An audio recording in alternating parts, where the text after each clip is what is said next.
Do you think a mother could ever bring herself to brutally slap her own daughter on stage in front of hundreds of VVIP guests at a high-profile wedding? Inside Boston's most elite luxury ballroom, while the city's top lawyers and judges watched, my mother handed me a thick stack of legal documents demanding I hand over my $2 million Seaport penthouse as a wedding gift to my younger sister.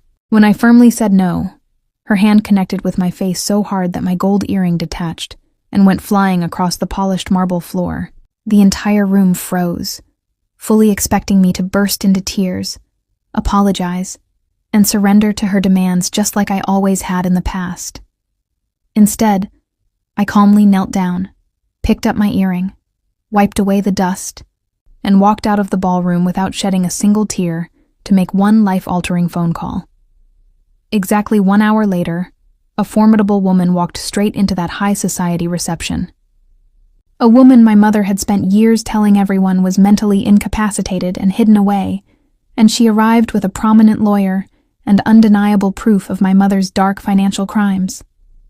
This explosive public showdown was not a random coincidence, but rather the culmination of a bitter family feud that began 3 years earlier on a rainy Tuesday evening in March 2021. I was sitting in my modest studio apartment, reviewing design blueprints, when my phone lit up with a call from my 78-year-old grandmother, Eleanor Harrison, a legendary retired Harvard Law School professor who never wasted her words. She calmly informed me that she was updating her will to leave her highly coveted $2 million Seaport Boulevard penthouse entirely to me.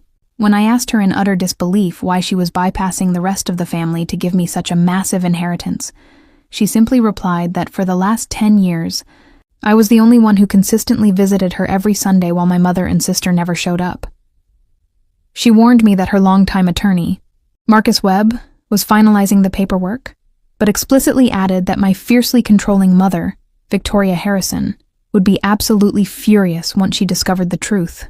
Her warning proved to be an understatement when the news leaked through Boston's tight-knit legal community, prompting my mother to stage a hostile family discussion at her multi-million-dollar Beacon Hill mansion in April 2021.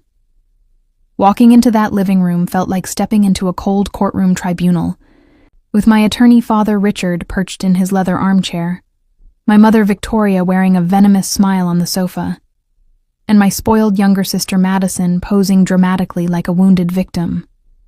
My mother began spinning a dark narrative with a voice like honey over broken glass, claiming that my grandmother was losing her mind and that leaving such an enormous asset to a single grandchild was proof of mental incompetence.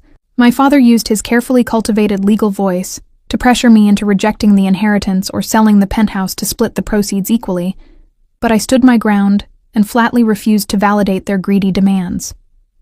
Following my refusal, the family completely cast me out, quietly removing me from the shared family group chats and leaving me to find out about Madison's lavish engagement party through a public Instagram post. My mother went out of her way to ruin my reputation among Boston's high society, whispering malicious lies at elite social gatherings that I was a manipulative predator who had financially exploited a confused, vulnerable elderly woman.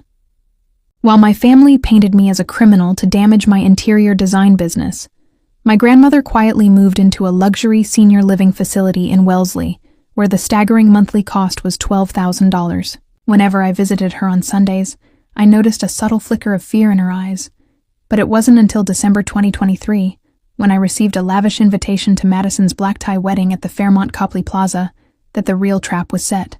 My mother called me that very evening with an unsettlingly warm affection, claiming the upcoming wedding was a beautiful opportunity for the Harrison family to heal old wounds and project a united front to society. The trap was sprung when she suggested that the perfect way to show family solidarity would be for me to sign over the $2 million penthouse to Madison and her new elite husband as a grand wedding gift. Exactly 1 week before the wedding, my grandmother called me early in the morning with an urgent tone, giving me her attorney Marcus Webb's private number and telling me to memorize it. She revealed that my mother believed she was helpless in the nursing home, but that she had been quietly preparing a massive legal counterattack for 3 years, knowing Victoria would inevitably try to corner me in public. On March 15, 2024, the grand ballroom of the Fairmont Copley Plaza was a breathtaking display of old money, filled with over 100 of the city's most powerful judges, doctors, and legal professionals. I arrived wearing a modest navy blue dress, only to be immediately confronted by a calculated Madison, who demanded to know if I had brought the property transfer documents so she could move in right after the honeymoon. After the dinner service concluded, and the hollow, performative family toasts were made, my mother Victoria took center stage, holding a microphone in one hand and a thick legal folder in the other. She hijacked the entire evening by announcing to the prominent crowd that I was about to perform a beautiful act of family sacrifice by transferring my multi-million-dollar inheritance to the newlyweds. When she forced me onto the stage and handed me the quitclaim deed, I spoke clearly into the microphone, stating that the penthouse belonged to me because it was our grandmother's final wish, completely shattering her public performance. Exposed and enraged, my mother lost her cool, screaming that I was an ungrateful child before swinging her hand and delivering a loud, violent slap across my face that sent my silver earring bouncing across the floor. Maintaining my absolute dignity, I picked up the earring, put it back on, walked out of the ballroom, and immediately dialed the emergency number to tell Marcus Webb that the documents were officially needed. True to her word, exactly 1 hour later, my formidable grandmother Eleanor walked through the gilded doors of the hotel lobby, standing tall with her cane alongside her sharp attorney, ready to dismantle my mother's empire.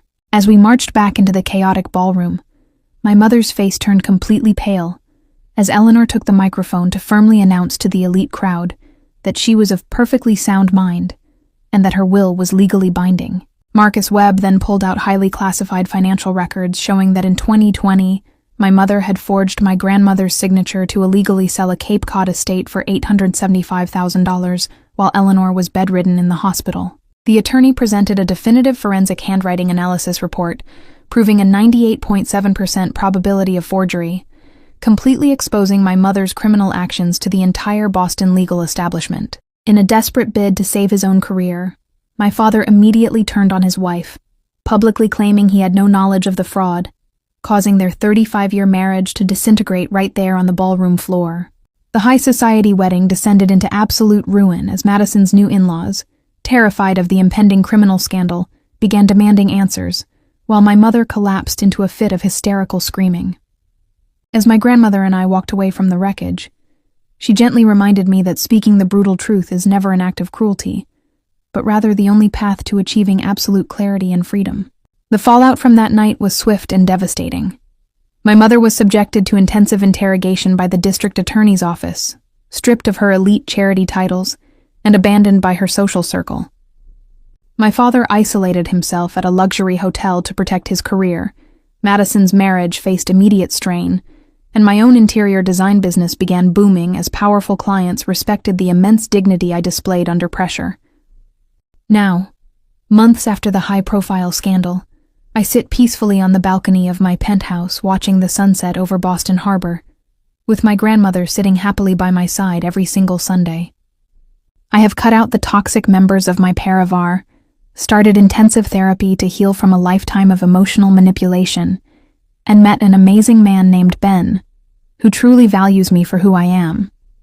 If you have ever felt trapped by toxic family expectations, or felt guilty for setting firm boundaries to protect your emotional peace, always remember that choosing yourself is never a crime. Please subscribe and share our channel. We made videos for you to ensure you always receive these empowering, gripping, and deeply moving true stories. Until next time, stay strong, protect your peace, and take care of yourselves.